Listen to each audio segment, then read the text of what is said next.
2-3 yaşarlık kızın ölümü. Oşol boyunca hazır tüz efir жүргүзөбүz. Hazır papasындагы 82 kızına сүрөттү мага көргөзүп, похорондан жаңы келдик да, кызды көмүп. Анан ошол сүрөттү көрүп алып, өзүмдү жаман болуп атам. Поделиться кылып койгула, суранды силерден. Поделиться. Азамат, привет. Бакыт, салам алейкум, кандайсың? Искендер, Асылжан, Бакыт, Лекмат, Нурлан, барыңарга чоң. Айбек, Бакытка келип жаткан жагына рахмат. Бирок жаңы жылда азыр момундай ситуация болуп атат. Тишин барып, кичине дарылатабыз, 3 жашарлык кыздын тишин дарылатабыз деп алып барган кыздын өлүмү. Бүгүнкү күнү кандай болуп аткан? Азыр бул кыздын өлүмүнө ким жооп берет? Октябрь райондук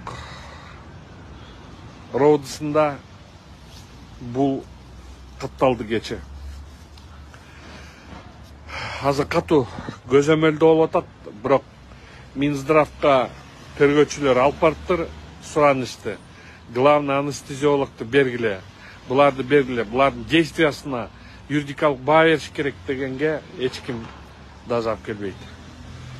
Аселя, да, вот трехлетнюю девочку маленькую отец повез на зубки почистить, а там ей дали общий наркоз. Девочка умерла. 3-летняя девочка умерла. Вот так вот. Поделиться койсоңуздар. Урматтуу Камчек Кыдыршаевич, урматтуу Садыр Нуркожоевич, урматтуу Курманкул Токторалиевич, урматтуу Алымкадыр Бейшеналиев, Улан Ниязбеков иним. Муну өтө катуу көзөмөлгө алып туруп, бул караш керек муну. Эртең күн 6:30-да өлтүрүп туруп алып чыгып берип коюштур колуна. Өзлөрү качып жок, келиним баланы кармаган боюнча отуруп тур барсам. Ызылчы түшүп 6:30-да чыктыбы десем, чыга элек деп улам саат сайын звонок этип отурсам. 6:30-да чыкты деди. 6:30-да экөөбүз чогулуп аткандан кокуй деп бир баламды айдатып алып барсам, келин баланы кучактаган боюнча отурат. Балам эшикте муздун үстүндө отурат. Ошентип неберемен айрылып калдым. Булардын өзү биз деген только эме кылабыз деген укол сайбайбыз.